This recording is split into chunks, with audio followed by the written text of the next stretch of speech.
I would like to speak on a heart open to the world, the challenges of migration in Asia in the light of Fratelli Tutti by Pope Francis.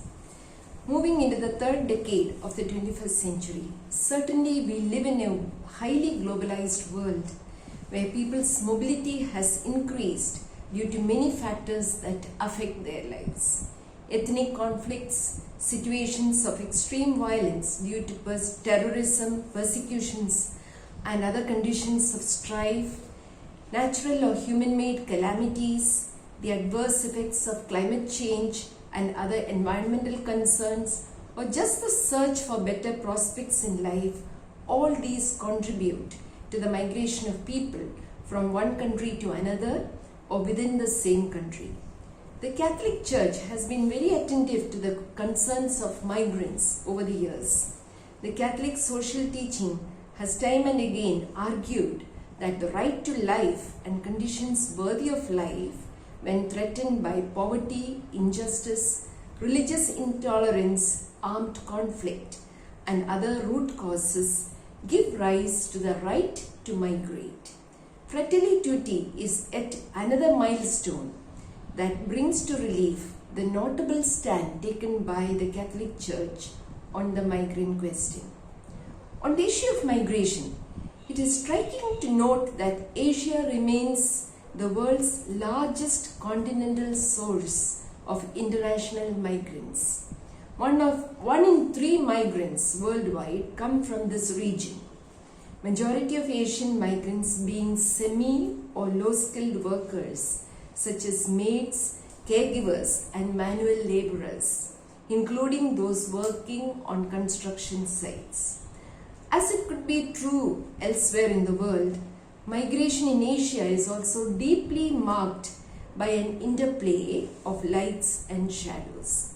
In the migration stories of the millions who have moved into distant lands in search of a better future, we see their joys and hopes entwined with their fears and tears in an intricate manner.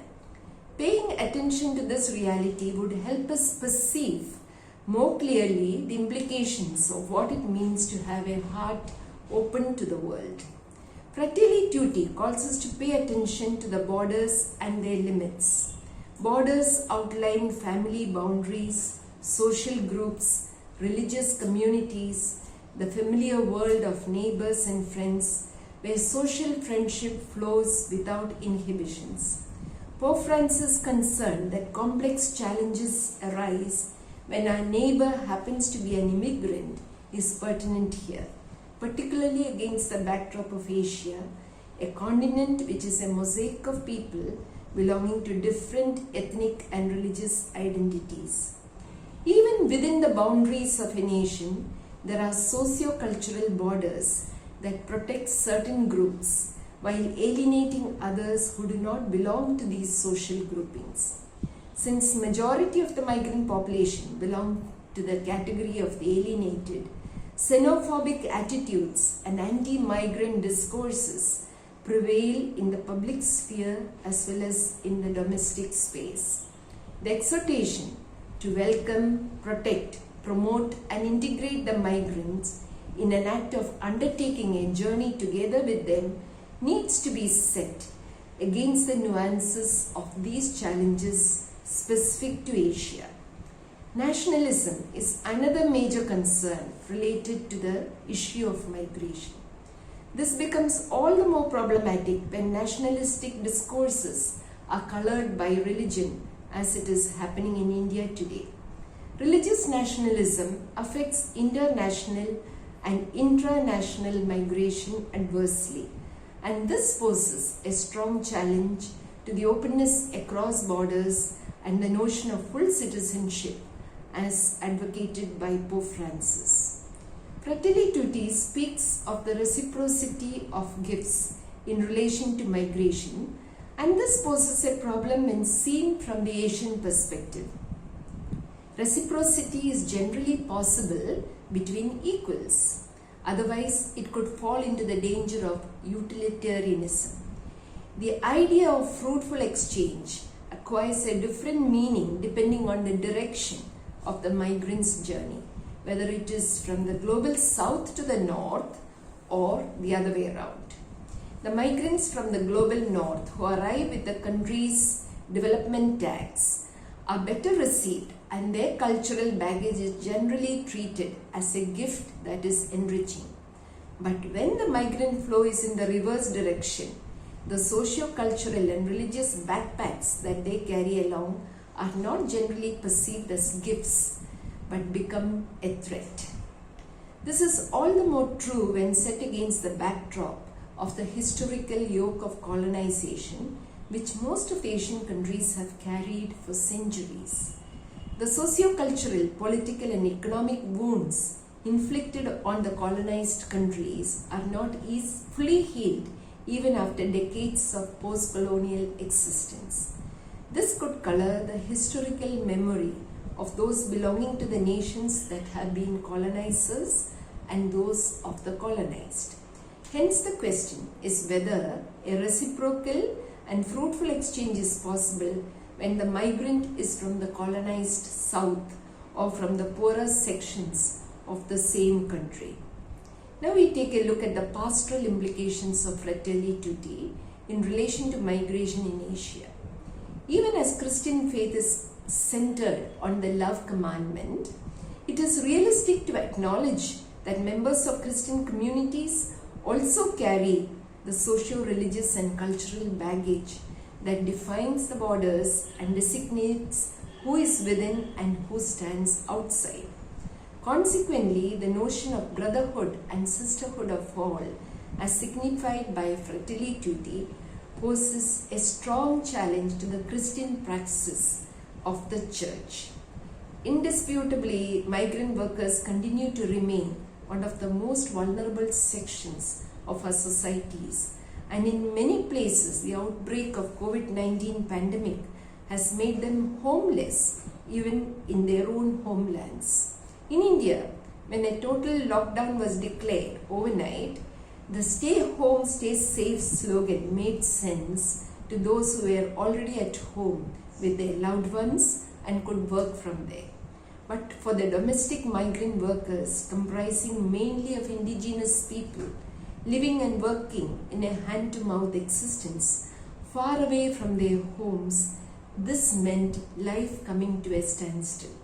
Overnight, they became jobless, with no work and no way to feed themselves, and removed from their kinship and family support networks. They had no choice but to defy the lockdown and return to their villages. For some, it meant walking hundreds of kilometers, carrying their meager belongings and children. Many collapsed and died on the highways, as they apparently did not belong to a home that the nation is meant to be. Homelessness is the predicament of many migrant workers in several countries of the Asian continent. Welcoming the stranger is a Christian imperative. But for this to happen, the praxis of Christian faith needs to move beyond ritualistic spiritual exercises and fellowship within the borders of the church community. It calls for widening our tents, the boundaries of the comfort zones of love and care beyond family, community, tribe and nation. This can happen when we embrace the vision of the reign of God that is borderless, inclusive and founded on equality and justice. The Gospels testify clearly to the kinship politics of the reign of God and its implications for Christian life. Pastoral outreach to migrants calls us to pay attention to the specific concerns like the care chain factor. Many migrant women from Asian countries move abroad to meet the need for care workers in the global north, and this leads to a care deficit in their home countries. As children are left with the care of grandparents, there are deeper concerns relating to the care of the elderly and of children in their home states, and these need to inform the pastoral plan of our local churches. The pandemic has also led to the phenomenon of reverse migration. In many places, causing extensive unemployment of many returnees and further debt trap for their families. In such situations, finding entrepreneurial possibilities in countries of origin could be a major boost for migrants who have returned. Local church communities can be instrumental in facilitating such opportunities, initiating migrant help desks in every diocese and parish and using the pulpit to raise the community's consciousness on this issue could pave the way for the integration of migrants. To conclude, Fratelli Tutti surely poses a challenge to the frontiers of our hearts, conditioned by our cultural programming. In this text, we hear Pope Francis inviting us to stretch these frontiers prophetically and courageously and re-envision our societies using the kinship dynamics of the reign of God initiated by Jesus Christ in the world. When we truly believe that life on the fringes matter, we can deconstruct the dictates of the established power structures and initiate a new social order founded on the vision of Christ. Translating the text of Fratelli Tutti to the texture of our ecclesial communities could make the Church a sign of hope to the migrants and a sacrament of the reign of God in this world. Thank you.